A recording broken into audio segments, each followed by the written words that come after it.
వైసీపీకి వణికి పుట్టాలబ్బా. వైసీపీ వచ్చబోసుకోవాలా. ఒక సభ పెడుతున్నారంటే అది ఎట్టుంటుందో మనమే చూసుకోలేము. ప్రజల మద్దతు ఉంది. బ్రో, ఆవిర్భావ సభ పెడుతున్నారు కదా ఏపీలో పిఠాపురంలో, ఎలా అనిపిస్తున్నారు? ఆవిర్భావ సభ అయితే ఆవిర్భావ సభ అయితే చాలా బాగుంటుంది. వైసీపీకి వణికి పుట్టాలబ్బా.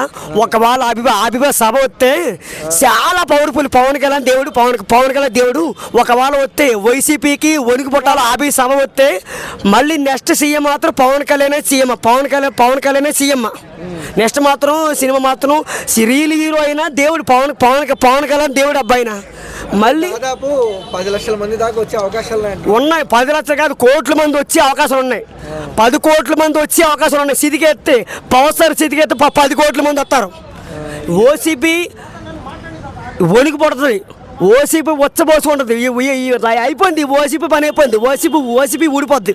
టీడీపీ గెలుస్తుంది. జనసేన గెలుస్తుంది. జనసేన గెలవాలా.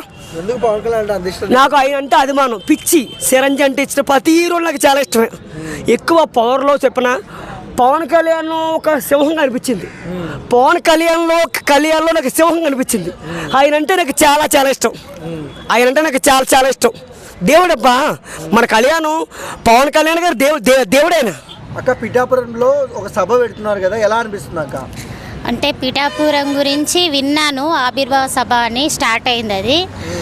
అది ఇంకా సభా సమావేశం అనేది జరుగుతుంది. ఎందుకంటే మన ఇప్పుడు డిప్యూటీ సీఎం కంటే ఆయనకి చాలామంది ప్రజల మద్దతు ఉంది.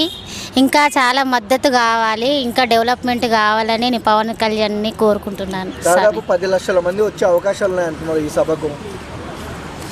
10 లక్షల మంది అంటే ఆయన ఫాలోవర్సే చాలామంది ఉన్నారు. ఆల్మోస్ట్ ఆయన స్టార్ కాబట్టి 10 లక్షలే కావచ్చు, 10 లక్షల కంటే ఎక్కువ కూడా కావచ్చు, చెప్పలేం. ఓకే, సో ఈ దెబ్బతో వైసీపీ వాళ్ళ గుండెల్లో రైళ్లు పరిగెత్తాయి అనుకోవచ్చా ఈ సభతో? అంటే ఇక చూడాలి. అంకుల్, ఆవిర్భావ సభ పెడుతున్నారు పిఠాపురంలో, ఎలా అనిపిస్తుంది? సూపర్ సక్సెస్ అయింది. ఎందుకలా అంటే ఇప్పుడు పవన్ కళ్యాణ్ అంత రేంజ్లో వెళ్ళిపోయాడు. 12 లెవెల్కి వీళ్ళు వెళ్ళినట్టు ఆయన 12 లెవెల్కి వెళ్ళిపోయాడు. పొలిటీషియన్ అనుకోవచ్చు, తప్పేం లేదు దాంట్లో. ఎన్ని లక్షల మంది రావచ్చు? మామూలు 10 లక్షలు అంటున్నారు, ఇంకా పెరగచ్చు. 10 లక్షలను సభ పెడుతున్నారు. 15 లక్షల దాకా వస్తారని అంచనా. బాగానే జరిగితే బాగా గట్టిగా ఉంటుంది సపోర్టు. అందరూ జనం బాగుంటారు, ఇబ్బంది ఏం లేదు. ఈ సభ దెబ్బతో పవన్ కళ్యాణ్ రేంజ్ ఎక్కడికో పోతుందని కాదు, ఇండియా లెవెల్లో వెళ్ళిపోద్ది అని చెప్పాక. 12 నెలలో వెళ్ళిపోద్ది, ఏమి సక్సెస్ అయింది. అది కాక ఇప్పుడు గెలవక ముందే 70,000 మెజార్టీ ఇచ్చారు ఆడ. ఏది ఆయన రాజకీయ నాయకుడు ఇప్పుడు గెలిచి ముఖ్యమంత్రి హోదాలో ఒకసారి వైసీపీ వాళ్ళ పరిస్థితి ఏంటి? మన ఊహాలకు అందదు. అది వైసీపీ వాళ్ళ పరిస్థితి ఏంటి? వాళ్ళకి అది చూసి పడిపోతాయి. అది చూసి పడిపోతాయి అని నేను అనుకుంటున్నా.